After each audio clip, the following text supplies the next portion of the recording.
Allah is my witness. I love every one of you here. Let me tell you why. I believe that some of you sitting here right now are the best of Muslims. Better than me. Wallahi. I think you sitting there, many of you are better than me. You have more taqwa than me. You have more knowledge of Quran than me. More Arabic than me. More history than me. More eloquent than me. Wallahi, I believe most of you better than me. Much better than me. But even so, there's some of you just barely holding on to your deen. I know that.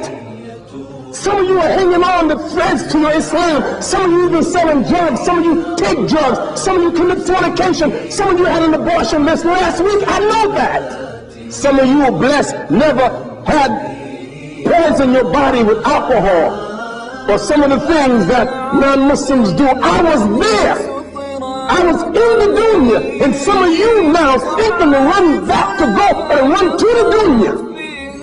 And many Americans running from the dunya, running to Islam. Now some Muslims now run to the dunya as we run to Islam. Allah waliyuddin aminu yukhrijuhum min adh-dhulumati ila an-nar. Allah is the friend of those who believe. He takes them out of the darkness and He guides them into the light. But shaitan takes you from the light and take you to the darkness.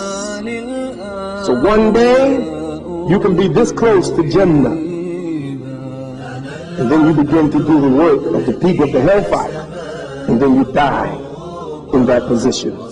Be humble. Why? Because you never know that moment comes when you least expect it. And that's where death usually comes. Kullu nafsin dha'iqatul maut. Every soul shall taste of death. Angel death come to you right then. Oh!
And that's why we find, unfortunately, that on a long journey, everybody will discuss every single aspect of their life.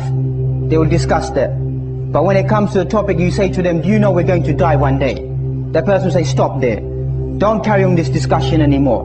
That is enough. Even though this is the greatest reality that will hit insan, but he refuses to discuss this topic, feeling shy about this topic, or not recognizing the truth about this topic, that he has to return back to Allah subhanahu wa ta'ala.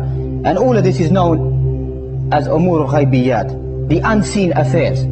Whatever will happen to an insan in the barzakh, in the interspace, or inside the grave, or towards the akhirah, is all unknown. Only belongs to Allah subhanahu wa ta'ala. And we want to discuss ourselves, not these people, because many of us don't seem to comprehend the understanding of al-maut, because we are suffering from, at the moment, al-wahan, hubbu dunya wa karahatul maut, a love of this world and a hatred for death. Look through the whole of the Muslim empire, that's all that you find at the moment. This is all hubbu dunya, a love for the dunya and a hatred for death, as the Prophet Muhammad sallallahu alaihi wasallam stated. And that's how we find the mention of death. Kullu nafsin dha'iqatul maut. Every single soul should taste death. Like how they find وَمَا تَدْرِ نَفْسٌ مَاذَا تَكْسِبُ غَدًا. No soul will know what it will earn tomorrow. وَمَا تَدْرِ نَفْسٌ بِأَيِّ أَرْضٍ تَمُوتُ. And no soul knows where it will die. This is a promise of Allah subhanahu wa ta'ala, the unseen. No soul knows what it will earn tomorrow, and no soul knows where it will be taken, lifted by Allah subhanahu wa ta'ala. Likewise, they find كُلُّ مَنْ عَلَيْهَا فَانٍ وَيَبْقَى وَجْهُ رَبِّكَ ذُو الْجَلَالِ وَالْإِكْرَامِ. Every single thing on this land will perish, will come to an end. وَيَبْقَى وَجْهُ رَبِّكَ ذُو الْجَلَالِ وَالْإِكْرَامِ, except for the noble, glorious face of Allah subhanahu wa ta'ala. And likewise, they find أَلْهَاكُمُ التَّكَاثُرُ حَتَّى زُرْتُمُ الْمَقَابِرِ. The rivalry of this dunya takes you away. حَتَّى زُرْتُمُ الْمَقَابِرِ, until you visit the graves. This is a form of kinaya, a form of speech in the Arabic language, until you return back to the graves, meaning until death comes upon you. وَاعْبُدْ رَبَّكَ حَتَّى يَأْتِيَكَ الْيَقِينَ. Worship your Lord until death comes upon you. That is the meaning of yaqeen in this verse towards the end of Surah Al-Hijr. Continuously worship Allah subhanahu wa ta'ala until you are lifted up by Him.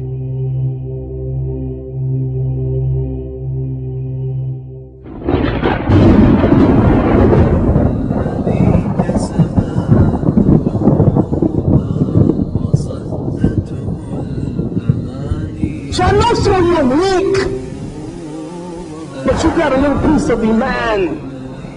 And I want to be the kind of brother that if I see you in the mud, I'm not going to laugh at you. I'm going to put my hand in the mud and try to bring you up. Come on, brother. Come on, man. Get out of the mud.